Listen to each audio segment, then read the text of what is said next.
Around about 28 years ago, I opened an antique shop, and as you know, you would get an awful lot of bits and pieces that wouldn't go in a shop, and I decided then I would do the markets, you know, and I had a lady then, she did it for a while, and then she sort of gave it up, and I thought, well, I'll give it a try. And then I discovered I liked it better than the shop, so I've been here ever since. The stall holders there are absolutely wonderful, and the people that come in, you know, treat you just like a friend rather than, you know, you're someone there to serve them. You know, that's what I like the most about it. And tell me, what was the first job that you ever had? I worked in the mill since I was 14 years of age. To me, the mill was just heaven on earth. Why? I loved it. I loved the people, loved the atmosphere, loved the smell of the linen, you know. Yeah. So I just loved everything about it. Then Standard Telephones opened, and there was big money to be made there. So then I went down there to work. And what did you do for them? Then you were like, you made contacts for the telephone exchange.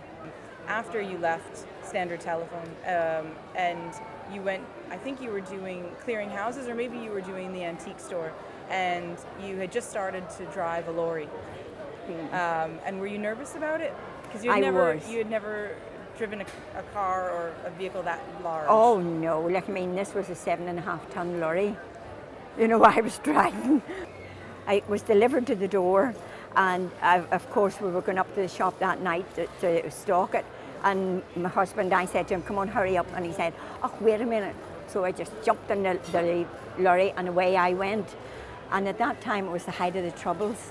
So the army stopped me, you know, and they said to me, reverse back.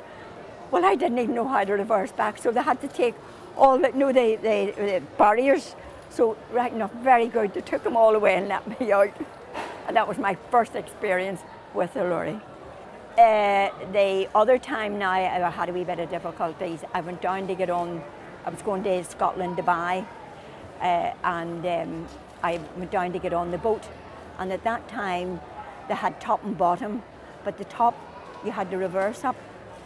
And I was sitting in the driver's seat, and the man came out and said, when he comes, tell him to back up. You say, oh, look at me sitting in the driver's seat.